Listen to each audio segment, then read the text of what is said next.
스타트업의 이슈스를 말하다. 이슈스 스타트업 털어주마.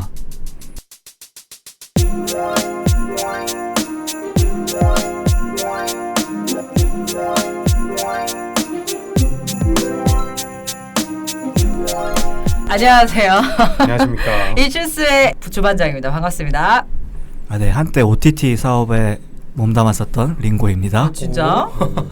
자, 오버 더 마이셀프. 오버도 맛있어요? 자기를 넘어서고 싶은 군씨입니다. 개인 신상의 변화가 생긴 상티입니다. 뚜르드 제주를 완수하고 돌아온 이타코입니다. 자, 이렇게 저희가 또 아실까요? 투어의 어떤 네. 프랑스 프랑스고요. 뚜르드 몽드였나? 아니 뚜르드 프랑을 이제 그거 있죠? 그 자전거 경주가 있잖아요. 이제 그거를 빗대어서. 맞습니다. 여러분 반갑습니다. 뚜르드 제주입니다. 그래서. 저희가 이렇게 인사말을 이렇게까지 과열되지 않았었는데 약간 과열이 됐습니다. 제가 인사말을 재밌게 준비하는 걸 보고 다들 자극을 받으셨나 봐요, 여러분들이. 아니 왜 이렇게 인사말에 이제 약간 공을 들이시는지 궁금합니다, 타코님. 저의 소소한 활력을 주는 취미생활입니다. 그렇게 따지면 뚜르드 제주는 무슨 말인가요? 제가 이제 얼마 전에 제주도 한 바퀴를 이제 자전거를 타고 네. 돌았었기 때문에 이제 뚜르드 제주라 이제 뚜르드 프랑이라는 그 유명한 자전거 대회를 그쵸. 빗대어서 표현을 해봤습니다. 어떠셨어요? 되게 만족스러웠고요. 사실 어렵지 않습니다. 되게 어렵지 않고 뭐 저는 진짜 전문가에 비하면 약간 너무 거들먹거리면서 허접해서 얘기하는 느낌이 있어요? 여러분들 하실 수 있습니다. 며칠 동안 하셨어요? 2박 3일 일정으로 갔다 왔고요. 보통 전문가분들은 뭐 빠르면 하루 뭐 이틀 안에 돈다고 하시더라고요. 근데 저는 이틀 하루만 안 해요? 어초에 지나가다가 전문 그 사이클 분이랑 약간 대화할 기회가 있어서 얘기를 했는데 뭐 그분이 약간 거드름을 피우시는 걸 수도 있긴 한데 그 한 바퀴가 한 230, 250km 정도 되거든요. 네. 그러니까 뭐 전문가분들은 뭐 한 바퀴면 돈다고 말씀하시더라고요. 아니 근데 하루면은. 갑자기 왜 그 뚜르드 제주 하고 싶으셨어요? 이제 뭐 되게 긴 얘기긴 한데 네. 짧게 표현을 하자면 제가 작은 성취가 좀 삶에 필요한 타이밍이었어서 이제 그거를 찾다가 어떤 분의 좋은 그 발표를 들은 게 있어가지고 고민을 자전거 여행을 좀 고민했었고 국내에 몰랐는데 자전거 그 길이 되게 다양하게 많이 있더라고요. 특히 내륙 지방에서도 좀 몰랐는데 4대강 옆으로. 그러려고 만든 거예요. 아니 지난 편도 그렇고 이번에 자꾸 MB 그분이 자꾸 이렇게 소환이 되시네요. 자꾸 나오네요. 소환되실 때 많으실 텐데. 아무튼 집에 계셔가지고. 네. 근데 아무튼 그런데 제주도는 이제 어쨌든 그 섬이라는 거 한 바퀴 돈다는 그 완성의 느낌이 맞아요. 좀 강해서 뭐 겸사겸사 했는데 뭐 많은 분들이 되게 많이 물어보시는 게 그러면 제주도 뭐 맛집 같냐, 뭐 제주도 풍경은 어떻냐 그런 생각이 일절 안 듭니다. 자전거만 나는 매초 페달을 밟아야 된다는 생각밖에 안 들어서 그냥 정말 경관 구경도 거의 안 하고 그냥 진짜 자전거만 타다 왔습니다. 되게 생각을 좀 단순화시킬 수 있는 좋은 시간이었을 것 같은데. 맞아요. 되게 저는 사실 그런 로망도 좀 있었거든요. 그런 육체적인 노동을 하면서 정신은 맑아지면서 뭔가 사고가 확장되거나 그러는 어떤 깨달음의 순간이 오지 않을까 했는데 그런 거 전혀 없고요. 그냥 가는 거예요. 그냥. 그래서 김연아 선수가 예전에 인터뷰로 유명했었던 뭐 무슨 생각하면서 스트레칭 하세요? 하면 아무 생각 안 한다고. 이해가 되더라고요. 네. 와, 제주도에서 김연아를 파악하시 너무 정말 대단한 분이세요. 네, 감사합니다. 그럼 팟캐스트도 소소한 성취 아닌가요? 그럼요. 저희는 저희 그 이슈스 스타트업 털어주마를 되게 애정하고 진짜 저한테도 뭐 저희 팀한테도 되게 큰 좋은 성취라고 생각을 하고 조금 더 우리가 분발할 수 있지 않을까? 그래서 여러분들 파이팅 하자. 상위 탑 3는 돼야 되지 않습니까? 다음에 저 같은 쪽에 앉아야 될 것 같아요. 맞은 시간에 앉으니까 부담되네요. 네, 그렇습니다. 여러분 이렇게 긍정적인 에너지가 흘러 넘치네 저희 이슈 스타트업 털어주마 끝까지 들어주시기 바랍니다. 자, 우리 신변의 변화가 있다는 상디님도 좀 간단하게 얘기 들어볼 수 있어요? 진짜 간단하게 말씀드리면은 그냥 직장을 옮겼어요. 그래서 탈판교 하셨다고요? 네, 탈판교했습니다. 너무 좋고요. 너무 좋나요? 네, 왜요? 일단 여의도로 갔는데 집이랑 가까워서 너무 좋아요. 그런 측면에서. 네, 회사는 집 가까운 게 최고죠. 맞아요.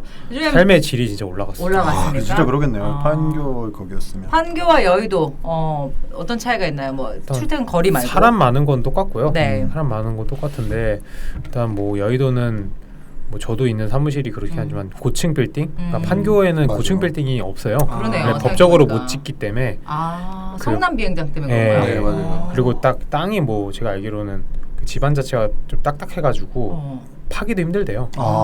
택시 기사님 말로는. 네. 오늘 반 딱딱하면 건물색이 좋은 거 아닌가요? 근데 이제 뭐 이렇게 말씀하신 대로 이렇게 파기가 쉽지가 않아서 택시 기사님 말이니까. 그 얘기 들었어요. 이게 또 쓸데없는 얘기일 수 있는데 판교에 집을 지으려면 소형 평수 못 짓는다고 집을. 왜요? 거기서 그 구시 조례로 제한이 있대요.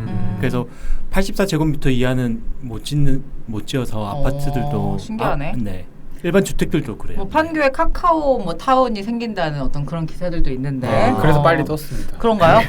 지배당할까봐.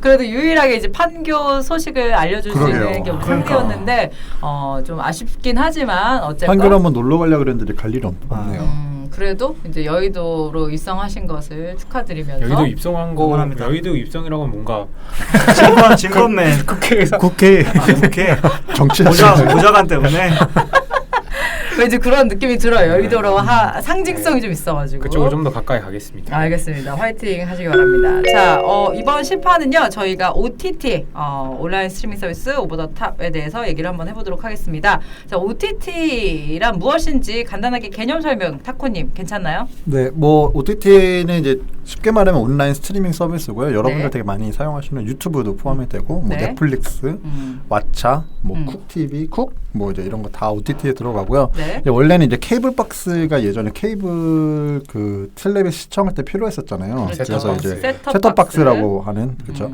그래서 오버 더 케이블 박스라고 해서 오버 더 탑해서 OTT라는 약자로 맞아요. 업계에서는 많이 사용이 되고 있고요. 그렇죠. 코드 커팅이라는 영문 표현도 있더라고요. 그렇죠. 코드를 자른다. 맞습니다. 네, 이런 표현도 쓰고. 그렇죠. 그래서 여러 가지 레포트나 이런 걸 보시면 아마 OTT 시장 코드 커팅 확산 뭐 이런 코드 커팅이라는 말도 결국 똑같은 의미로 할 수 있겠죠. 자, 근데 우리가 이제 스타트업에 대해서 털어주는 방송인데 OTT에 대해서 언급을 해야 된다라고 생각하신 이유 혹시 있으신가요? 이게 조금 그쵸 스타트업을 터는 저희 방송의 어떤 그 정체성이랑 좀 다를 수 있는 게 네. 지금 OTT 사업자들은 너무 대기업들이 그러니까요. 플레이어들이 거인들이죠. 진짜 특히 웬만한 우리나라도 그렇고. 그쵸 우리나라도 그렇고 해외도 그렇고 지금 대형 기업들이 지금 엄청난 춘추전국 시대를 하고 있어서 좀 조심스럽긴 한데 네. 일단 영상 컨텐츠라는 어떤 분야에서는 네. 사실 스타트업과 연결이 많이 되어 있고 또 저희가 이제 저는 사실 OTT 이번에 준비하면서 네. 이게 당분간 몇 년간은 큰 흐름이 되겠다. 그러면 이제 저희 스타트업 같은 경우는 그럼 여기서 우리가 갖고 갈 수 있는 네. 뭐 혜택, 이득은 뭐가 있을까를 좀 조명해 볼 수 있지 않을까 싶습니다. 맞습니다. 자, OTT에 대해서 좀 얘기를 해볼 텐데요. 오늘 그래도 OTT 서비스를 가장 대변하는 브랜드 뭐가 있나요, 상대님? 뭐 다들 아시겠지만 넷플릭스죠. 맞습니다. 넷플릭스로 완전 재편되고 있는 OTT 서비스. 자, 넷플릭스에 대해서 좀 얘기를 본격적으로 시작을 해보도록 할게요. 네, 자, 뭐 넷플릭스. 네, 넷플릭스는 뭐 좀 조금 오래된 회사예요. 그쵸. 네, 1997년도에 네. 그 창업주인 리드 헤이스팅스가 헤이스팅스 분이 창업을 하셨고 네. 처음에 시작하셨을 때는 그 비디오 렌탈 사업으로 시작을 했죠. 맞아요. 그래서 대표적인 뭐 경영 사례로도 많이 불러지는 그렇죠, 그 그렇죠. 블록버스터 그쵸. 네, 그 회사랑 많이 비교되는 그런 사업으로 시작하셨고 그 이후에는 이제 어떻게 보면 거의 전 세계 뭐 최초는 아니지만 전 세계 약간 적극적으로 그런 영상 스트리밍 서비스를 시작했고 2007년도에 시작했고 지금은 거의 한 가입자가 1억 거의 5천만 가까이 되는 그렇게 큰 서비스가 된 회사입니다. 맞습니다. 이 1화에서는 이 넷플릭스 대표가 그 창업을 했던 이유 중 하나가 비디오 이제 당시에는 이제 비디오 렌탈이었으니까 대여였으니까 그 연체료가 한 40불인가를 받았대요. 오래돼가지고 그래서 그게 화가 나가지고 이제 넷플릭스를 창업했다라는 썰이 있고 지금이야 많은 분들이 온라인 스트리밍 서비스로 알고 계시지만 초창기에는 그 우편으로 DVD를 빌려보는 서비스였거든요. 그래서 제가 당시에 그 대학교를 이제 미국에서 공부하고 있을 때 그 친구들 사이에서 뭐 유행한 유행이었었어요. 그 특히 여자친구나 뭐 이렇게 남자친구한테 뭐 기념일이나 뭐 생일 선물로 그 넷플릭스 구독을 선물하는 게 약간 유행처럼 되어 있어서 특히 저는 대학교 기숙사 생활을 하다 보니까 그 되게 번거롭긴 하거든요. 차를 타고 가고 외지에 블록버스터가 있으니까. 가장 문제가 뭐였냐면은 유명한 영화는 볼 수가 없는 거예요. 항상 대여가 나가 있으니까. 항상 막 신작에 뭐가 나왔다고 하면은 그 대여점에 갖고 있을 수 있는 물량의 수는 어차피 한계가 그렇죠. 있을 수밖에 없거든요.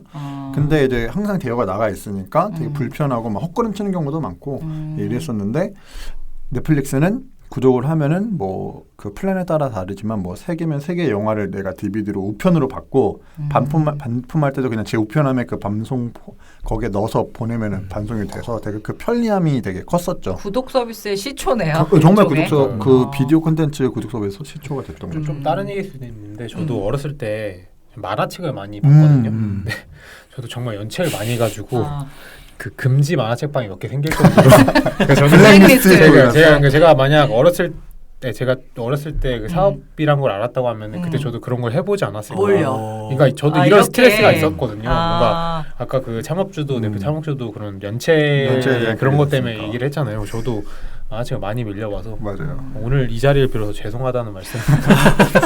저 때문에 화나신 사장님들이 많으셔가지고 이제 안 그럽니다. 그렇습니다. 그 사장님들 많이 지금 상디 때문에 망했잖아요. 네.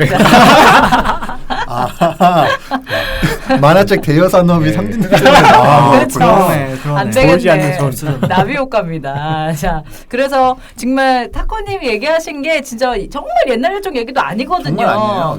불과 몇 년 10몇 전. 년 전. 네. 그 정도 얘기인데도 이렇게 이제 산업의 어떤 그 변화, 서비스의 변화가 이렇게 많이 변하고 있습니다. 그래서 OTT 서비스를 제공하고 있는데, 자, OTT 그럼 넷플릭스 사용하세요, 여러분? 어떠세요?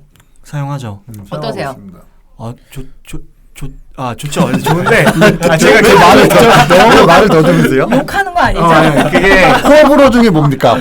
완전호죠. 완전호. 게 완전호. 저희 이제 넷플릭스가 사실 한국에 들어온 지도 얼마 안 됐잖아요. 원래 2016년도에. 네, 미국에서 되게 활발히 서비스를 했었고 제가 넷플릭스를 되게 좋아했는데 좋아하는 이제 그 서비스가 이제 국내에 출시된다고 해서 너무 좋아해서 네. 출시하자마자 전 구독을 했었고 와우. 근데 아까 제가 조금 더듬었던 이유는 사실 구독을 하지만 넷플릭스를 많이 보냐 헤비 맞아요. 유저냐 달라요. 라고 했을 때는 맞아요. 제 주위에 너무 헤비 유저들이 많으세요. 거의 오리지널 콘텐츠를 꿰고 있는 분들이 너무 많아서 제가 스스로 넷플릭스를 좋아한다 뭐 잘 사용한다라고 얘기하기 조금 부끄러운 면이 있어서 일단 대답을 그렇게 했고요. 네, 국내에 들어올 때 네, 바로 신청을 했습니다. 그래도 헤비 유저는 아니시지만 이런 서비스의 어떤 퀄리티에 대해서 만족하시고 계시죠? 아, 저 완전 아주 좋아하죠. 어떤 부분이 만족스러우신지 저는 궁금합니다. 사실 국내에 이제 출시됐을 때 많이 떠들고 다녔던 게 저늘 UI UX를 되게 중시하는데 이게 넷플릭스를 볼 수 있는 디바이스가 되게 여러 개가 있잖아요. 그러니까 폰으로도 볼 수 있고 TV로도 볼 수 있고 이제 컴퓨터로도 볼 수 있고 사실 이 세 개만 봤을 때도 이제 핸드폰은 직접 모바일 터치를 하는 그런 방식을 택하고 있고 컴퓨터는 이제 마우스와 키보드로 이제 작동을 할 수 있고 TV는 리모컨으로 리모컨으로 이제 작동을 그러네요. 하는데 그 모든 거에 잘 맞게끔 UI UX가 설계가 돼 있고 심지어 각각을 되게 비슷하게 만들어 놨어요. 그러니까 같은 서비스니까 당연히 비슷하게 만드는 게 당연한데 사실 이게 분화돼 있는 또 서비스 같은 경우에는 굉장히 분화돼 있을 수 있는데 굉장히 통일된 UI UX를 제공하면서 각 디바이스의 그 특성에 맞게끔 조금씩 베리를 친 그거를 보고 저는 되게 큰 감동을 받아서 확실히 이런 걸 제작하고 좀 운영을 하는 입장에서 봤기 때문에 지난번에도 뭐 쿠팡에 대한 얘기할 때 UI UX 얘기한 적이 있었는데 그런 부분에 대해서 이제 소비자 관점에서 되게 좋다라는 얘기 또 다른 분도 어떠세요? 저는 약간 철새형으로 야, 결제는 한 두 달 했고요. 일단 첫 달이 무료여가지고 가족 걸로 다 해가지고 한 6개월 정도 구독을 했는데 저는 그랬던 이유가 있어요. 왜요? 솔직히 저는 개인적으로 오리지널 콘텐츠들이 다 재밌진 않았거든요. 그래서 저는 몇 개 꽂힌 거는 정말 열광적으로 봤어요. 뭐 제가 처음 입문했던 거는 하우스 오브 카드. 저는 원래는 좀 과거에는 불법으로 보다가 이제 넷플릭스가 국내에 상륙하고 나서부터는 이제 그걸로 넷플릭스를 봤고 그리고 두 번째는 나르코스. 정말 전 나르코스 정말 좋아하거든요. 그거 되게 재밌게 봤다고 얘기한 적 있는 것 같은데. 진짜 많더라고요. 그것도 인기도 많고 그래가지고 그 두 개. 그리고 그 이유는 솔직히 제가 여러 가지 많이 견들어 봤어요. 뭐 가장 아니면 기묘한 기묘한 이야기를 이야기. 건드리고 했는데 저랑은 좀 안 맞더라고요. 그래서 저는 어떤 컨텐츠가 있냐에 따라 가지고 좀 들어갔다 나왔다 하는 그런 편인 것 같아요. 어떠세요? 우리 군시님 넷플릭스 혹시 이용해 보셨나요? 지인 중에 한 명이 4명을 모은다 해가지고 한 명 같이 가입을 했는데 너무 좋은데 이제 막상 가입해놓고 잘 안 쓰는 기간이 있더라고요. 맞아요. 네, 빠지려 해도 빠질 수가 없어요. 왜요? 제가 빠지면 나머지 3명이 또 다시 그 탓을 n분의 1 그래요. 한 명을 데려와서 그러니까. 빠지면 그럼 또 나중에 들어가기 힘드니까 그 그 사이트도 있어요. 그 모으는 사이트. 커뮤니티가 있어요. 아, 진짜요? 4명을 모으는 팟 모으는. 네. 처음 알았다. 저도요. 거기 가면 이제 작품 추천도 해주고 꽤 괜찮아요. 예. 다 전략이겠네요, 그렇죠? 몇 명을 파밍 그쵸, 해가지고 하는 것들. 자, 그러면은 넷플릭스의 강점 뭐 컨텐츠도 있고 UI UX도 있는데, 자 넷플릭스뿐만 아니라 지금 국외에서는 OTT 거의 전쟁이라고 할 만큼 굉장히 많은 기업들이 진입을 하고 있다고 합니다. 타코님 어떤 기업들이 있나요? 일단 OTT 서비스를 사용하는 이유를 간단하게 얘기를 네, 하고 넘어가고 좋습니다. 싶은데요. 일단 OTT 서비스를 이용하는 건 결국은 편리하니까요. 맞습니다. 인터넷만 연결되어 있으면 아까 그 링고님 말씀하신 것처럼 어떠한 디바이스에서도 다 내가 감상이 가능하기 때문에 일단 편리하고 그다음에 그 좋은 컨텐츠, 다양한 컨텐츠를 합리적인 가격 아니면 뭐 무료로 사용할 수 있기 때문에 사용하는 거. 그다음에 요즘은 이제 오리지널 컨텐츠라고 해가지고 또 되게 다양한 컨텐츠를 만들고 있는데 하우스 오브 카드를 예시로 하면은 넷플릭스 오리지널로 하우스 오브 카드가 초창기에 떤 이유는 그게 빅데이터로 그 그쵸, 값을 그쵸. 냈다고 네. 하거든요. 그러니까 시청자들의 그 시청 패턴을 분석한 다음에 어떤 거에 관심이 있냐 해서 스릴러에 관심이 있었고 정치에게 관심이 있다고 해서 하우스 오브 카드라는 작품을 만들었다라는 얘기를 맞아요.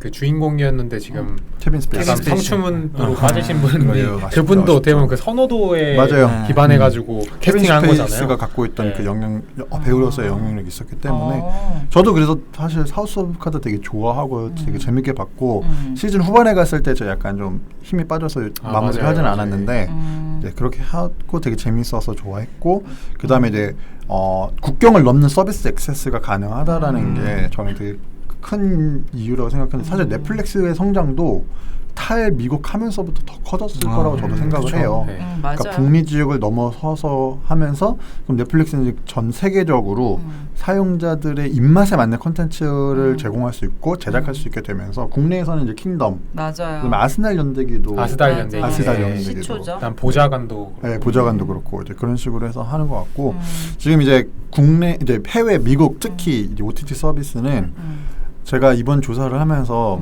그 지도를 좀 그리고 싶었어요. 어떤 그러니까 지도요? 지도라기보다는 과연 플레이어가 누가 있고 어떤 컨텐츠를 누가 소유하고 있고 그다음에 규모가 어느 정도 되는지를 보고 싶었는데 이게 일주일 한 달 단위로 계속 바뀌다 보니까 따라갈 수가 없더라고요. 그러니까 따라가기가 너무 힘들더라고요. 숨이 찰 정도였고 이게 저희가 녹음 기준으로 이제 말씀을 드리는 거라서 네. 진짜 한 달, 두 달, 반년 뒤에는 정말 많이 맞습니다. 바뀌어 있을 수 있는데 일단 2019년 7월 기준으로 좀 얘기를 해보도록 일단은 하겠습니다. 넷플릭스가 가장 강자죠. 네. 지금은 아직까지는 왕좌에 있는 게 넷플릭스고 네. 1억 4천만 명, 5천만 명 정도 전 세계적으로 있다고 하더라고요. 북미에 지금 미국 기준으로 한 6천만 명 정도가 가입자로 되어 있고 그다음에 이제 기존 영화 특히 옛날 영화들을 좀 많이 갖고 있었던 게 초창기 넷플릭스의 강점이었거든요. 그러니까 예전에 우리가 좀 잘 찾아보지는 않지만 최신작보다는 좀 예전 영화를 좀 찾아볼 수 있어서 저 같은 경우는 넷플릭스 헤비 유저까지는 아니지만은 틈날 때마다 집에서 켜놓거든요.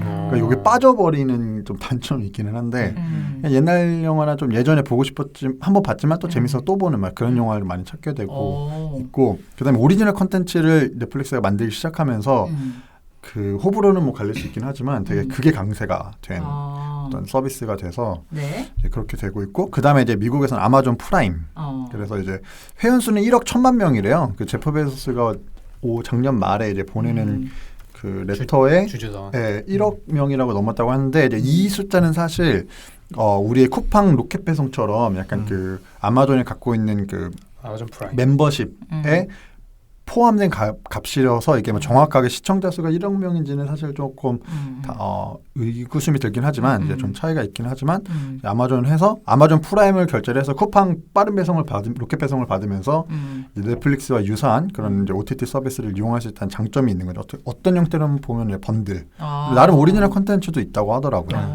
네. 그렇게 하고 그 다음에는 3위 사업자로 불리는 훌루가 네. 굉장히 좀 돋보이던데 네, 많은. 이제 훌루가 이제 원래는 제가 알기로는 프라임 나오기 전에는 2위 사업자였거든요. 네. 네, 그래서 저도 미국에 있었을 때 막 훌루 통해서 많이 챙겨봤던 기억이 나요. 네. 그 실리콘밸리라는 그 미드도 훌루를 통해서 제가 봤던 기억도 있고 가입자가 2,800만 명 정도라고 하더라고요. 그러니까 넷플릭스나 아마존 프라임에 비하면 되게 미비한데 그래도 미국 내에서는 좀 영향력이 꽤 있는 편이죠. 그리고 훌루가 사실 그 직전까지는 지분 구조가 조금 재밌었던 게 이제 AT&T도 좀 갖고 있었고 그다음에 컴캐스트도 갖고 있었고 디즈니도 갖고 있었어요. 뭐 이제 되게 좀 지분 구조로 해서 훌루의 장점이 그래서 그 다양한 플랫폼이 갖고 있던 컨텐츠를 지속적으로 공급받을 수 있는 장점이 있었는데 최근에 디즈니가 네. AT&T의 컴캐스트의 지분을 모두 흡수하면서 디즈니의 자회사가 됐죠. 훌루가요? 네. 그래서 그러면서 나오는 게 이제 디즈니인데 디즈니는 진짜 좀 정말 얘기할 게 많을 것 같아요. 깡패가 돼버렸어요. 깡패. 가사 진짜 깡패가 됐어요. 쇼핑을 너무 잘해요. 자, 한번 얘기 좀 해볼까요? 중국 슈퍼인 줄 알았어요. 다 사니까 휩쓸다. 여기서부터 여기까지 다. 네, 진짜 손으로 그으면서 여기서 여기 다 달라고. 그러니까 이 디즈니 중국 슈퍼. 진짜 중국의 명품 쇼핑하는 줄 알았어요. 이거 다 드세요. 그 디즈니가 최근에 21세기 폭스를 인수를 하면서 네. 제가 봤을 때는 쇼핑 리스트를 마감하지 않았을까 싶을 정도로 일단락했다. 일단락이라는 표현 좋네요. 그래서 네. 디즈니가 아까 얘기했던 훌루를 자회사로 편입하면서 네. 훌루의 최대 주주가 됐고요. 네. 그 다음에 21세기 폭스를 포함해서 네. 루카스 필름, 스타워즈로 유명하죠. 그렇죠. 그다음에 가장 픽사. 픽사도. 네, 픽사는 픽사. 예전에 예전에 이제 봤죠. 네, 스티브 잡스 형님이 팔고 애플로 네. 넘어가셨고, 그다음에 내셔널 지오그래픽, 그다음에 가장 비디오 콘텐츠 최강자로 불리는 마블까지 네. 해서 디즈니는 지금 콘텐츠 공룡이 돼버렸죠. 압도적으로 압도적이 지금? 됐죠. 네. 그래서 이제 올해 11월에 디즈니 플러스라는 스트리밍 서비스를 이제 오픈한다라는 얘기가 있어요. 그래서 맞습니다. 디즈니는 그래서 전략이 음. 이제 디즈니 플러스는 전 연령대, 네. 그다음에 훌루를 통해서는 조금 성인 콘텐츠. 아. 그래서 아마 데드풀 같은 경우를 아마 훌루를 통해서 스트리밍하지 않을까. 아무래도 그건 약간 좀 19금 쪽의 요소가 강하니까. 네. 그 다음에 이제 ESPN 플러스라고 해가지고 이제 스포츠 경기는 그쪽으로 커버를 하는. 그렇죠. 그러니까 아마 넷플릭스랑 시장을 양분하지 않을까 싶을 정도가 되더라고요. 굉장히 세분화해서 네. 침투하겠다는 어떤 그런 전략인 것 같습니다. 그러면서 콘텐츠 파워가 너무 막강하다 보니까 네. 지금 그래서 아마 넷플릭스에서 마블 콘텐츠가 다 조금씩 빠져나오고 있기 때문에 네. 이제 넷플릭스도 조금 이제 숨통이 조여지지 않을까 약간 이런 생각이 들고. 넷플릭스도 좀 다른 전략을 펼칠 때가 아닌가라는 생각이 좀 그러니까 드네요. 좀 고민이 많지 않을까 싶습니다. 네. 그다음에 이제 저희가 많이 알고 있는 유튜브. 유튜브도 이제 사실 그동안의 OTT 서비스랑은 조금 개를 다르게 하는 게 아무래도 여기 1인 그 컨텐츠 네. 크리에이터 중심의 플랫폼이다 보니까 네. 조금 다르게 갖고 있지 하지만 유튜브 프리미엄이라는 서비스를 통해서 이제 뭐 영상을 구매할 수도 있게 하고 네. 뭐 이제 그런 그렇죠. 오리지널 구독 서비스라고 구독 해야 서비스로 될까요? 하고 네. 있고 오리지널 컨텐츠도 제작하고 있다고 하더라고요. 제가 개인적으로 아는 건 없는데. 뭐 일단 국내에서는 그 뭐 연예인들 대상으로 네. 다큐 같은 거 네, 그런 걸 많이 만들고 YG 쪽 거 몇 네. 개를 만들었을 거예요. 화제가 되진 않았는데. 뭐 박재범 것도 만들고 많이 만들더라고요. 들었던 것 같아요. 그러니까 네. 어쨌든 지금 뭐 트위터랑 유튜브 같은 경우는 한류 쪽 컨텐츠가 강세다 보니까 그쪽으로 국내에서는 많이 투자해서 하고 있더라고요.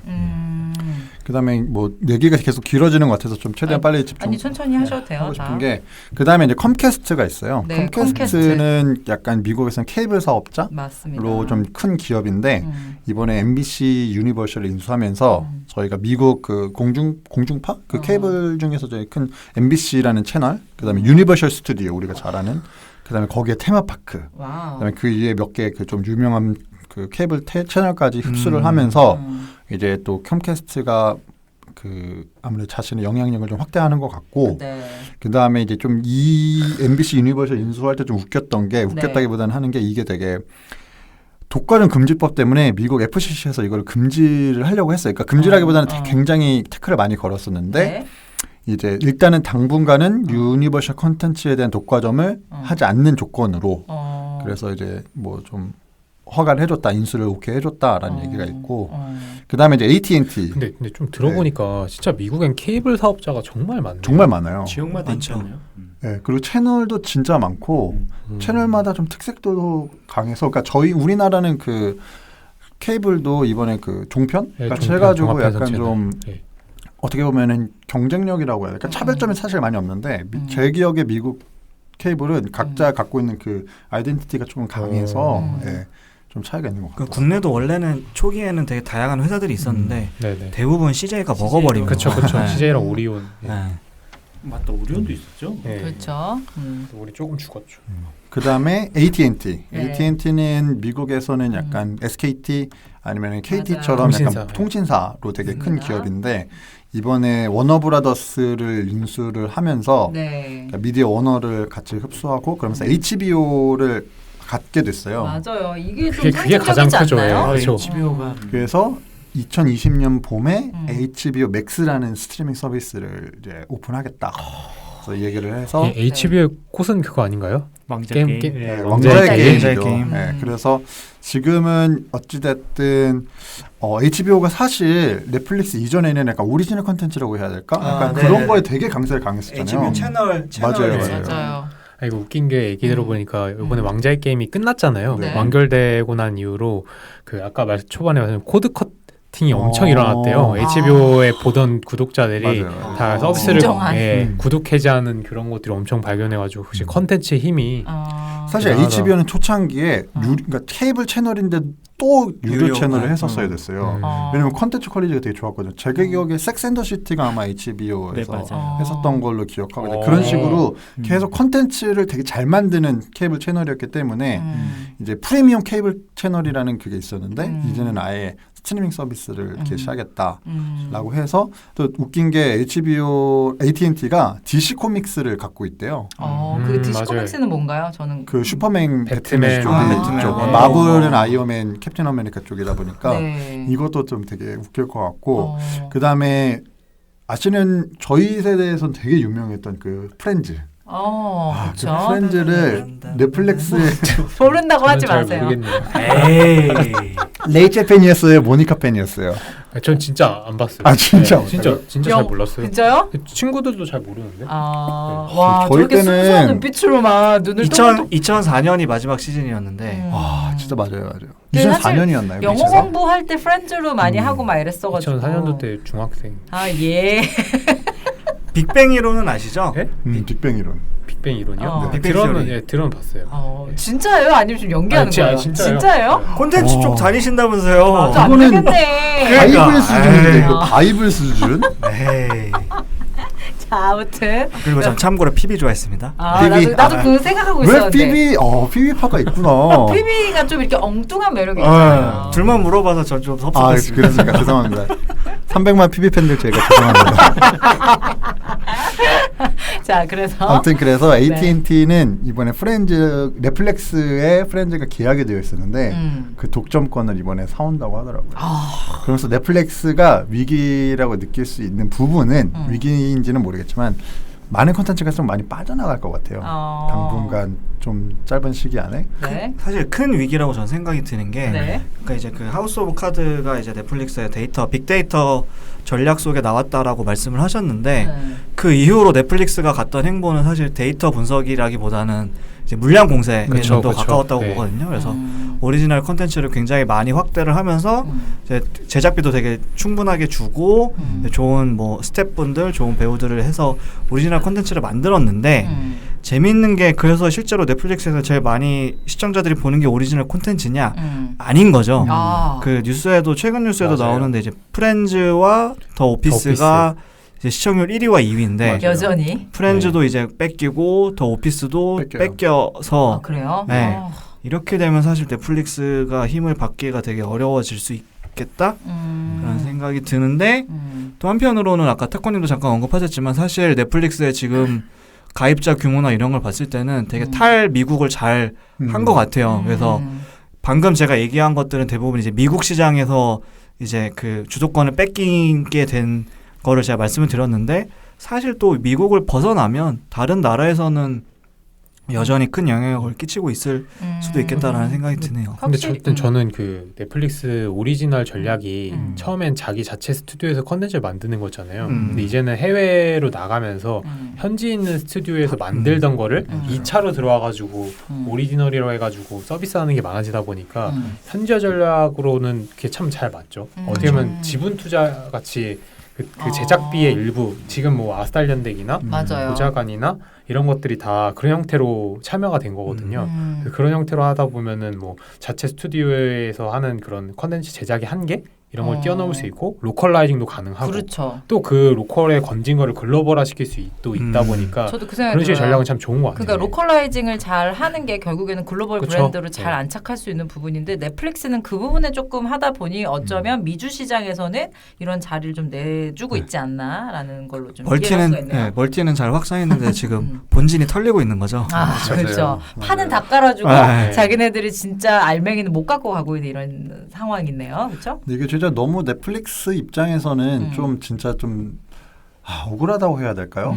되게 좀 속상할 수도 있을 것 같은 게 사실 온라인 스트리밍 서비스를 키워놓은 건 사실 넷플릭스거든요. 맞아요. 이 시장이라는 거를 사실 제대로 만든 것도 사실 이게 처음 만든 건 아니에요. 옛날 블록버스터도 한 넷플릭스 십수년 좀 몇 년 전에 온라인 스트리밍을 도전을 했는데 미국 같은 경우는 이제 인터넷 환경이 좀 더 열악하다 보니까 그게 안 맞았었던 거고 넷플릭스는 그 타이밍을 되게 잘 탔던 거고 어쨌든 OTT 시장이라는 걸 만들어 놓은 건 넷플릭스인데 이제 이게 좀 맛있어 보이는 파이가 되니까 그럼 컴캐스트랑 AT&T가 물량으로 들어오니 참 그럴 수밖에 근데 없죠. 그래도 그러면 이제 마켓 자체가 넓어진다는 측면에서는 오히려 좋을 것 같아요. 근데 전 좀 반대 생각이에요. 왜냐면은 컨텐츠라는 게 정말 ROI가 안 그러니까 잘 나오는 저희가 케이스만 많이 봐서 그렇지 정말 그렇죠. 돈은 많이 드는데 인풋 대비 앞으로 그게 좋은 사업은 아니거든요. 전체로 봤을 때.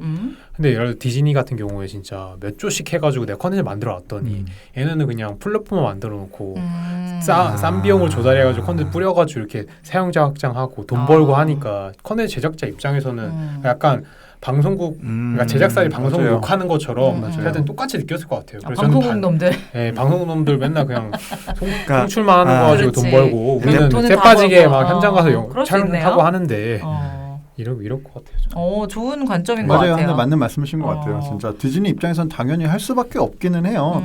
계속 넷플릭스한테 이 시장과 이 수익을 넘겨줄 이유는 당연히 없고. 맞아요. 근데 지금 진짜 전 세계적으로 금싸라기라는 거는 지금 다 가져간 거잖아요. 맞아요. 디즈니가 저는 루카스 필름은 스타워즈라서 오케이 막 스타워즈 그래 뭐 사실 북미나 약간 좀 매니악한 거는 강하니까 그래 뭐 가져갔어. 픽사는 원래 자기네들 거였으니까 그리고 뭐 디즈니 가서 잘 만들고 있고 좋아요 좋은데 마블 가져가고 마블 가져가고 거기다가 이번에 저기 뭐야 저 폭스 가져가면서 21세기 폭스 가져가면서 이거는 좀 너무 상도덕이라고 비즈니스 세계에 상도덕이 어디 있습니까? 비즈니스는 상도덕 없는데. 근데 또 한편으로 소비자 입장으로 봤을 때는 이렇게 막 재편됐을 때 그러면 넷플릭스도 구독하고 모두 구독하고 이렇게 좀 다 중화되지 않을까라는 생각도 문득 드네요. 근데 저는 좀 확실히 루카스 필름 상한 거 제가 원래 스타워즈는 정말 좋아하거든요. 아까 뭐라 하셨는데 스타워즈 정말 좋아해요. 스타워즈 좋아할 나이는 또 아니신 것 같은데. 스타워즈 진짜 좋아해요. 에피소드 3 정도 볼라 전 했는데 스타워즈 정말 좋아하는데 저는 그 디즈니에서 문제 까야 돼 지금 이 사람. 디즈니에서 사간 이후로 정말 실망했어요. 왜요? 왜냐면 그쪽에서 사가면서 큰 비용으로 사왔기 때문에 돈을 뽑아야 되니까 이제 매년에 하나씩 내고 있어요. 근데 그거에 약간 과거에 있던 그 세계관의 스토리에서 약간 벗어나기도 하고 사가고 나서 에피소드 7이 나온 거죠. 네, 그러면서 이제 매년 7, 8, 하나씩 9, 낸다고 7, 8, 9. 매년 하나씩 낸다고 선언하고 매년 하나씩 나오는데 이제 과거의 그 레거시들에 비하면 너무나 실망스러워. 그냥 제 주관적 입장이지만. 이거는 왜 올드 팬들 맞아요. 지금 상대님이 올드 팬인지는 모르겠지만 어제 스타워즈 기존 팬들 같은 경우에는 이제 디즈니가 사간 다음에 말씀하신 대로 좀 이게 희소성 때문에도 사실 사람들이 좋아하는데 너무 자주 나오니까 가장 충격적인 요소 중 하나는 그거였죠. 스타트루퍼였던 그 사람이 흑인이었다. 네 맞아요. 그런 피핀인가 이름이 피핀인가 기억이 잘 안 그리고 나는데. 또 약간 이제 중국 쪽 자본을 받았는지 중국 배우도 약간 맞아요. 억지로 넣는 것도 보이고 우리 연문 형님 들어갔잖아요. 네? 연문에 맞습니다. 맞아요. 맞습니다. 전 재밌던데. 네. 저는 실습. 그래서 이런 변화들이 어쨌건 자본의 힘을 빌릴 수밖에 없다라는 네. 어떤 슬픈 이야기를 하면서 자 그러면 이제 OTT 서비스는 결론적으로 좀 더 다변화된다는 얘기네요, 그렇죠? 네, 굉장히 아마 서비스가 되게 다양하게 될 것 같고 아까 조반장님께서 말씀하신 것처럼 이제 그럼 이용자 입장에서는 선택을 해야 되는 순간이 오는 거죠. 네. 그동안은 사실 넷플릭스 하나만 갖고 있어도 웬만한 게 커버가 됐고 네. 그다음에 내가 뭐 아마존에서 구매하니까 아마존 프라임 하면서 뭐 꼭 번들로 아마존 프라임에서 스트리밍 서비스 받으면서 뭐 부족한 부분을 채웠다면은 이제는 훌루도 해야 되고 디즈니 플러스도 해야 되고 우리 아이들 보여줘야 되니까 그 다음에 컴캐스트 해가지고 유니버셜 스튜디오 것도 봐야 되고 맞아요. 그 다음에 HBO 거는 또 워낙 드라마가 짱짱하니까 또 거기 것도 보고 구독해야 싶고. 되고 그다음에 애플도 이번에 컨퍼런스에서 애플 TV 플러스랑 애플 맞아요. TV 채널 통해서 자기네들은 이제 콘텐츠 회사가 되겠다 라면서 나왔기 때문에 또 어떻게 될지 모르는 거예요. 결국 이제 컨텐츠 싸움이라는 거죠. 이게 조금 궤를 좀 달리할 수 있는 얘기일 수도 있는데 이제 제가 요즘에 자율주행차 여기에 좀 공부를 하면서 결국에 자율주행차의 어떤 포인트는 기술력은 어쨌건 다 비슷하니까 그 안에 있는 이제 인포테인먼트를 뭘 싣느냐에 따라서 소비자의 선택도 달라질 수 있다라던가 아무튼 이제 자율주행차라는 게 내가 이제 운전하지 않아도 되잖아요. 그렇지만 그 말은 이동 시간 동안 뭔가를 할 수 있는 영역이 필요하다는 거죠. 그래서 앞에 이제 뭐라 그러죠? 유리? 뭐 앞에 거기를 윈도우를 LCD로 바꾼다거나 뭐 이런 식으로 하면서 그 안에서 벌어질 수 있는 여러 가지 인포테인먼트 싸움이 될 수도 있다라는 측면에서 저는 이게 이제 우리나라 스타트업에도 영향을 끼치지 않을까 이런 생각이 듭니다. 저희가 진짜 맞닿아 있는 것 같아요. 네. 그러면 저희가 전 방송에서도 계속 자동차 시장 얘기도 많이 했다시피 네. 자동차 산업도 큰 변화가 일어나고 있고 그렇죠. 모빌리티 사업들. 지금 이 OTT도 결국 미디어다 보니까 미디어 사업도 엄청나게 재편이 일어나고 있고 네. 그 두 개가 또 연결 접점 아까 말씀하신 그런 접점들이 계속 생기다 보니까 네. 가장 요새 최근 핫한 두 분야가 아닐까. 맞아요. 그래서 사실 이제 저희가 그러니까 이번 편에서는 OTT의 어떤 해외 동향, 특히 미주 시장을 기준으로 좀 얘기를 하고 있는데 이런 부분들도 충분히 이제 그 다른 산업이랑 연계가 될 수 있을 것 같아요. 그 디즈니가 인수를 많이 해서 무섭긴 무서운데 가만히 보면 네. 지금 넷플릭스 안에 있는 컨텐츠 중에 HBO와 디즈니 오리지널 컨텐츠는 없거든요. 저는 하나 되게 놀라웠던 게 디즈니가 우리도 서비스 준비하고 있다고 선언하면서 2년 전부터 넷플릭스 쪽에 컨텐츠를 안 넣고 있는 걸로 알고 있어요. 뭐 2년 동안 안 넣고 있는 것도 대단한데 솔직히 그럼 사용자가 이미 어느 정도 구분돼 있다는 거거든요. 그래서 이렇게 시장이 재편돼도 의외로 이동이 많지 않을 수도 있겠다라는 생각을 전 합니다. 이동이 많지 않을 수는 있는데요. 대신 이제 어떻게 보면 그 유저 입장에서는 사실 파편화되는 거거든요. 그러니까 아까 타코님이 얘기하신 대로 과거에는 넷플릭스 하나만 구독하면 됐다면 이제는 뭐 내가 뭘 보고 싶으면 뭐 프렌즈를 보고 싶으면 이걸 구독해야 되고 또 뭐 오피스 보고 싶으면 이걸 구독해야 돼서 이쪽 그 업체에서도 주 단위로 아마 그 서브스크립션 모델을 맞습니다. 지금 만들려는 움직임을 보이고 있다고 하더라고요. 맞습니다. 그러니까 월간도 사실 부담스러우니까 맞습니다. 어차피 다 빈지 뷰잉 몰아보게 하니까 내가 가령 프렌즈가 보고 싶으면 일주일만 이거를 끊어서 쫙 보고 나오고 이런 식의 어떤 맞아요. 메뚜 뛰는다고 표현해야 그래서 될까요? 실제로 이 2019년 OTT 시장 트렌드에 대한 레포트 중에 하나에서는 지금 이 링고님이 말씀하셨던 대로 이제 로우 프라이스로 서브스크립션 할 수 있는 상품을 마련하는데 지금은 먼슬리, 그러니까 월 단위 정액이라면 주 단위 정액으로 나오는 서브스크립션 플랜을 낼 것이다라는 어떤 트렌드가 있어요. 넷플릭스도 그래서 지금 하나 나오지 않았나요? 그런가요? 지금은 TV 다 볼 수 있는데 모바일용만 해가지고 가격이 다운돼서 그거는 국내용으로 서비스 테스트했다가 지금은 다 중단했어요. 그런 식으로 그렇죠. 뭔가 지금 딱 말씀하신 대로 이런 유저들이 그러면 오히려 더 이 사람들 입장에서는 빠른 소비를 하니까 좀 Z세대에 맞춰서 잘 나오니까. 그렇죠. Z세대 궁금하신 분들은 저희 8화인가요? 재밌었습니다. 7, 8화 좀 참고해 주시면 될 것 같습니다. 그러니까 이제 사실 Z세대의 특징이라고 해야 될까요? 뭐 중에 하나도 이런 자기가 보고 싶은 컨텐츠 콘텐츠에 돈을 쓰는 거에 대해서 인색하지 않다. 관대하다. 사실 이 전 제너레이션까지만 해도 야, 미친 짓이죠. 그렇죠. 심지어 사실은 2,500원 TV료 내는 것들도 물론 그건 세금이랑 좀 관련이 있어서 좀 다른 얘기지만 어쨌든 그런 거에 대한 인지가 없다가 지금 Z세대 같은 경우는 자기가 보고 싶은 콘텐츠에 돈을 내는 거에는 네. 크게 그렇다고 하더라고요. 대학생들 사이에서 넷플릭스 안 보면은 이게 대화에 못 낀다. 문찐. 네, 문찐. 네, 뭐 그런 얘기가 좀 있더라고요. 네. 그러네요. 그렇습니다. 그래서 이제 그렇다 보니 앞으로 이런 다양한 서비스가 벌어지는데 저는 사실 지금 얘기를 하면서 미주 시장이 그렇게 된다면 과연 그 넷플릭스가 중국으로는 안 들어갔을까 이런 생각이 들었는데 중국은 여전히 이제 규제를 하고 있죠. 뭐 유튜브나 구글을 그 규제하듯이 여전히 다른 이제 외주, 미제 이런 브랜드들 열심히 이제 규제하고 있습니다. 중국 얘기도 좀 해도 됩니까? 네, 좋습니다. 해주세요. 중국에서는 중국도 OTT가 어떻게 보면은 더 많이 빨라져 중국도. 네. 중국에서 정말 큰 회사이 많은데 대표적인 게 저희가 아는 그 아이치라고 맞습니다. 별에서 온 그대랑 그다음 그 태양의 후예로 대박이 난 회사고 그래서 지금 미국의 나스닥인가 상장돼 있고 거기 또 재밌는 게 그 모회사가 바이두예요. 그때 저희가 전에 얘기했던 BAT 중에 하나에서 가장 지금 못하고 있는 게 바이두인데 네. 거기에 자회사인 못해도 나스닥 상장이요. 네, 그러니까 아이치가 2010년에 출범해서요. 중국에서 이제 중국 최대 OTT 업체로 이제 알리바바의 유쿠, 그다음에 텐센트의 텐센트 비디오보다 늦게 출시했음에도 불구하고 지금 현재 1위를 선정하고 있습니다. 그리고 콘텐츠 힘이라는 거에 반증이 될 수도 있겠네요. 네. 중국도 정말 춘추전국 시대예요. 네. 뭐 아이치도 있고 텐센트 비디오도 있고 유쿠도 있고 러에코도 있고 뭐 소우 TV도 있고 정말 여기도 플레이가 많고 경쟁이 치열하거든요. 네. 중국 같은 경우도 과거에는 거의 한류 서비스 아니면 미국 서비스, 미국 NBA라든지 거기는 미국 농구를 좋아해가지고 NBA 서비스도 엄청 인기가 많다 하더라고요.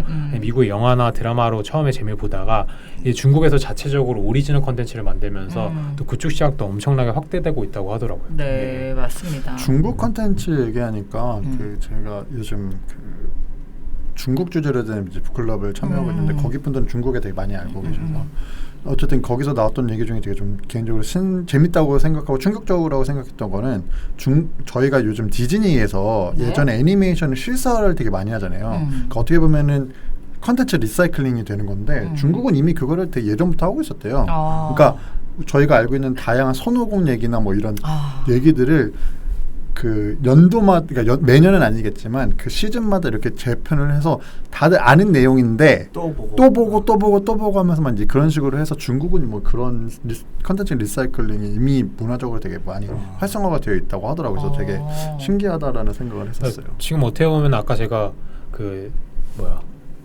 스타워즈 보면서 화났다고 했던 것 중에 중국 배우들을 계속 넣는다 했잖아요. 근데 그게 그런 게 있더라고요. 중국에서 뭔가 영화나 이런 거 개봉하려면은 조건이 있다는데 그 중에 하나가 중국 배우가 뭐 들어가야 된다는 게 있대요. 귀신 나오면 안 되고. 근데 왜냐면 중국 시장이 엄청 크거든요. 그렇죠. 아시다시피 저희 국내에서 뭐 어벤져스가 이렇게 흥했다고 하지만 중국에서랑 비교가 안 돼요. 그렇죠. 비교가 안 되죠. 예, 그 정도로 영화나 드라마 모든 제작사들이 중국을 엄청 보고 있고 미국보다도 지금 영화 산업이라 이런 게 더 커지고 있대요. 맞습니다. 당연히 뭐 인구 자체도 많고 그러니까요. 예, 점점 GDP도 커지다 있다 보니까 자연스레 상당히 하지만 정말 어마어마하니까.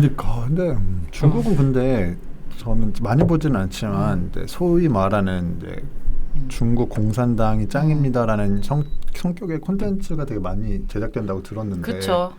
그럼 그건 사실 중국 내수용밖에 안 되는 거잖아요. 근데 이제 내수 시장으로도 충분히 뭔가 일어나니까. 근데 그런 거 말고도 아이치 같은 데 가보면은 뭐 로코나 액션이나 이런 컨텐츠들이 많대요.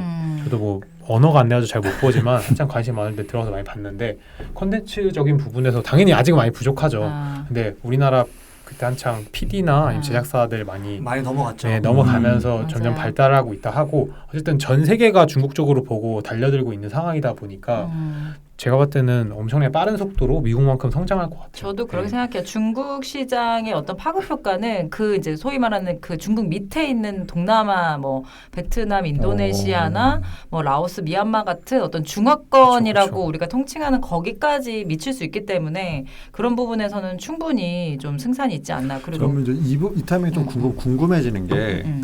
어쨌든 컨텐츠라는 것을 근데 이 얘기할 때 좀 논의하고 싶은 거는 중국 기업이 미국이나 할리우드에 투자하는 그런 방향 말고 중국어로 된 컨텐츠 그다음에 할리우드 쪽에서 나오는 영어로 된 컨텐츠가 어떤 세계 시장에서 붙었을 때는 언어적인 측면에서는 영어적인 컨텐츠가 좀 더 아무래도 경쟁 우위를 그러겠죠. 갖고 있지 않을까라는 생각이 들거든요. 저도 문화적인 베이스나 그런 것도 무시할 수 없기 때문에 영어로 만든 게 더 그렇겠죠.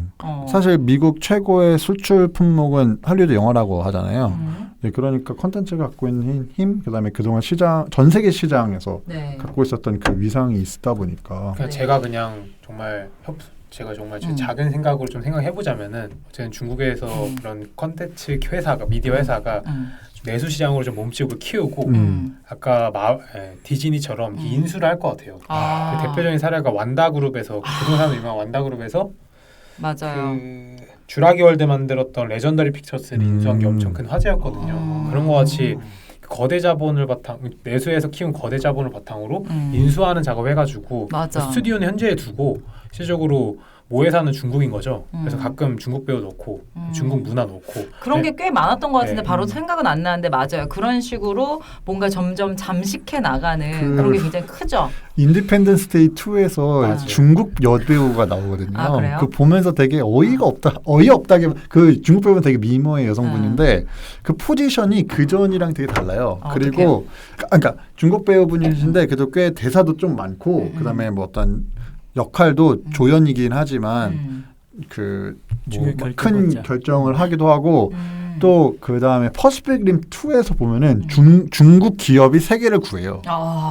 그 전에는 미국 대통령이 비행기 타고 가가지고 싸서 격추를 했다면 지금은 이제 중국 기업이 나와서 아예 그 퍼시픽 림 2에서는 이제 그런 식으로 해서 약간 중국적인 요소가 너무 많이 저는 이게 어떻게 보면 지금 미중 무역 전쟁이 물건 가지고 지금 싸우고 있지만 저는 이 미디어 쪽도 무시 못 하거든요. 네. 어떻게 보면 미국이 세계 뭐 경찰이 되고 뭐 국가가 됐던 것 자체가 미디어 파워도 무시하지 못한다고 해요. 그러니까 우리가 어렸을 때부터 봤던 아까 말씀 미드라든지 드라마 보면서 미국은 대단한 나라. 일종의 세뇌. 네, 세뇌. 그 세뇌작이 엄청 컸다고 보고 맞아요. 중국도 어떻게 보면 그거로서 이제 경쟁이 붙고 있는 거죠. 그러니까 그런 작업을 하는 것이다. 네, 왜냐면 중국은 내수도 이제 커지고 있으니까 네. 덩치도 있으니까 그쪽 판에 뛰어드는 거죠. 단순히 저가 공세가 아닌 이제 미디어로서 문화로서 이제 세계를 잠식하는 그런 충돌이 이제 미디어에서 일어나고 있고 앞으로 더 심해질 거라고 봐요. 근데 그런 걸 할 수 있다는 게 참 부럽네요. 중국은. 자, 그래서 지금 저희가 이제 국외 기업들 특히 이제 넷플릭스를 상징적으로 그러니까 시그니처인 넷플릭스 OTT 서비스의 어떤 그 출발점이었던 미국 시장에 대해서 좀 얘기를 해봤고요. 거기에 약간 곁들여서 중국의 어떤 OTT 상황도 좀 얘기를 해봤습니다. 근데 저는 결과적으로 지금 이제 MAU라고 하는 OTT 유료 전환자가 약 중국에 4억 명 정도 된다고 해요. 이제 인터넷 이용자 수가 7억 7천 명인데 7억 7천 중에 4억 명이면 이미 이제 이용률이 굉장히 높다. 그렇기 때문에 거기서 이제 나올 수 있는 굉장히 소비량이 크기 때문에 우리나라의 스타트업들 또는 이제 뭐 우리나라 OTT에 대해서는 이제 다음 시간에 얘기를 해볼 텐데 여기에 대해서도 어쨌건 그래도 우리가 아시아 시장으로 나가는 것이 좀 더 효율적이다 이럴 수 있기 때문에 그런 부분들에 대해서 좀 얘기를 해보면 좋을 것 같고요. 자, 그래서 앞으로 OTT 시장은 어떻게 될 것 같다라고 우리가 좀 감히 한번 얘기 좀 해볼까요? 얘기하세요. 한 회사만 더 얘기해요. 네네네네. 그러니까 아직 이 회사는 뭐 서비스하는 회사 아닌데 퀴비라고 그 드림웍스 창업자인 제프리 캐첸버그라는 사람이 퀴비인가요? 킵인가요? 퀴비요. 퀴비라고. 네. 기사는 많이 안 나왔을 텐데 네. 지금 엄청 헐리우드나 이런 화제가 되고 있대요 미국에서.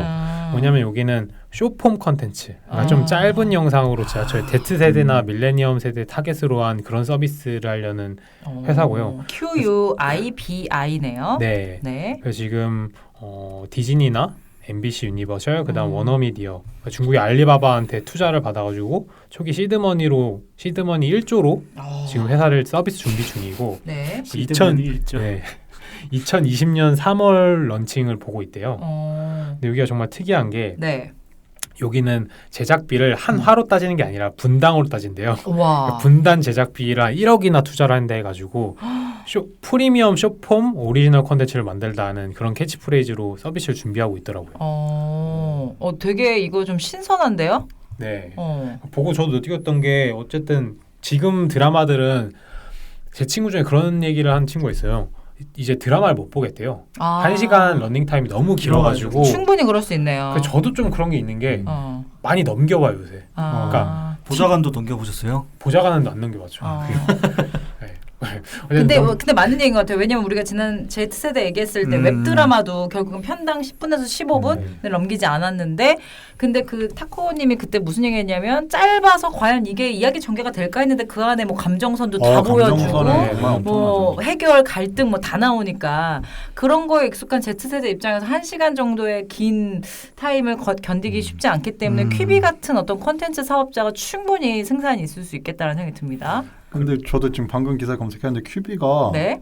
아직 출시가 안 됐잖아요. 네. 근데 1억 불 그 광고 세일을 이미 마쳤다고 나오거든요. 그러니까 이미 이 컨텐츠 플랫폼에 대한 진짜 믿음이 있어서 네. 이미 광고 업계 뭐 구글, P&G 이런 데서 다 광고 계약을 했다고 하네요. 1억 불이요? 지금이 제일 쌀 때니까. 그렇죠. 지금이 제일 쌀 때니까. 근데 참 그리고 또 재미있는 게 네? 저희가 알다시피 스냅챗이 좀 기울어 간다 했잖아요. 스냅챗에서도 이런 짧은 영상 기반으로 다시 조금 반등을 하고 있다는 얘기가 나오더라고요. 그래서 올해 1분기 실적을 살펴보면 전년 대비 매출액도 크게 증가했고 네? DAU 그 사용자 수도 네? 증가했다고 하더라고요. 그래서 여기서 하고 있는 서비스는 뭐 그 뉴스 같은 거를 엄청나게 짧게 해가지고 세로 형태. 그러니까 보통은 저희 보고 있는 기존 플랫폼은 다 가로로 봐야 되잖아요.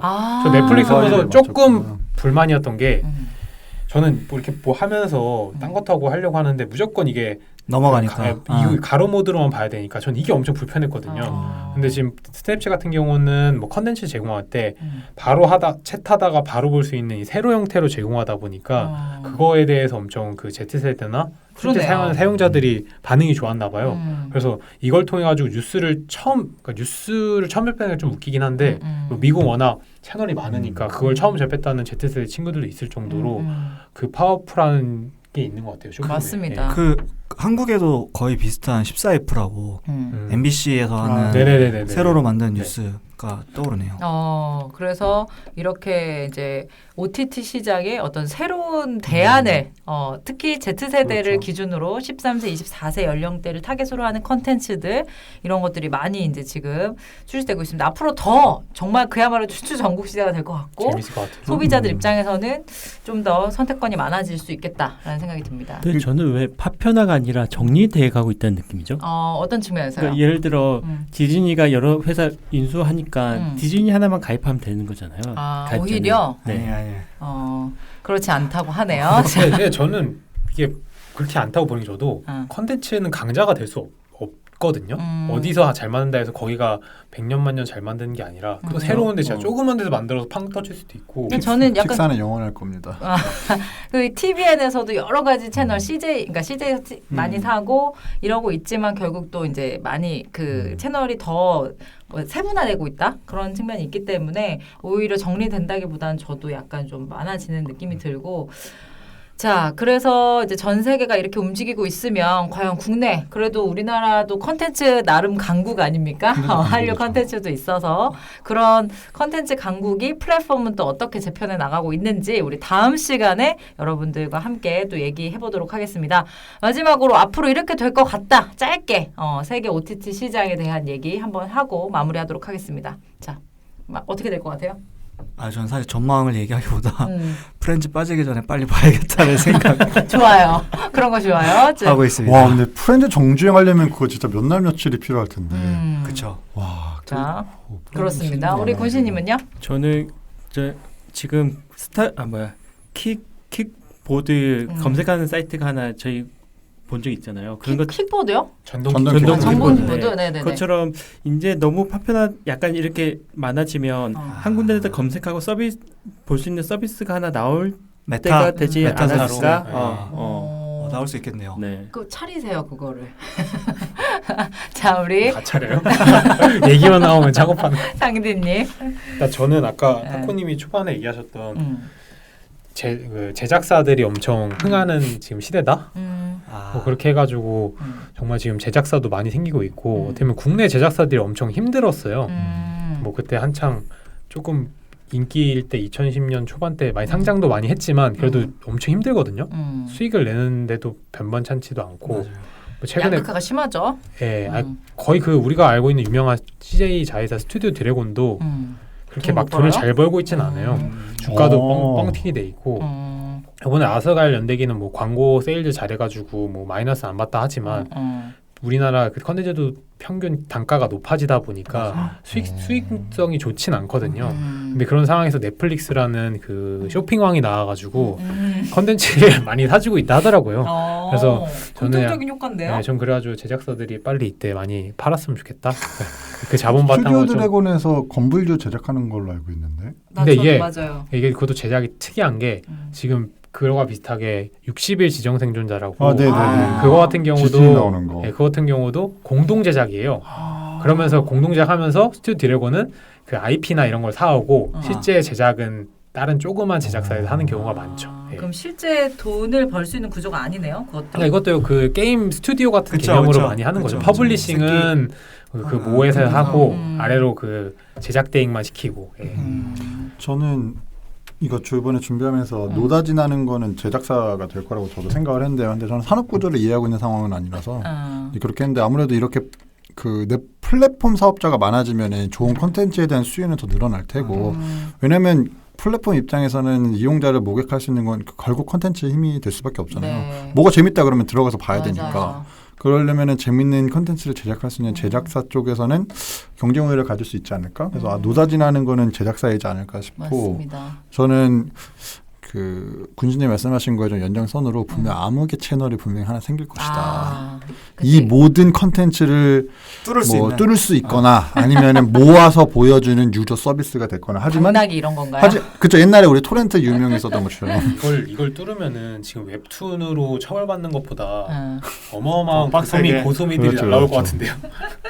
그럼에도 불구하고 아마 그런 세력들은 스멀스멀 올라오지 네. 않을까. 왜냐면 이용자 입장에서는 진짜 계속 얘기하는 거지만 너무 다양한 구독을 해야 되고 그 되게 피로도가 높아요. 너무 돈 쓰게요. 네, 맞아요. 너무 돈 쓰기. 저도 넷플릭스만 검색하다가 뭐 없으면 다시 어디서 찾아보고 맞아요. 보아야 되고 이렇게 하는 게 굉장히 스트레스고 피로도가 높으니까 이거를 분명히 해결하고 충족하고 싶은 서비스는 나올 것이고 이 스튜디오들이 그거를 다 통합해서 주진 않을 테니 그렇죠.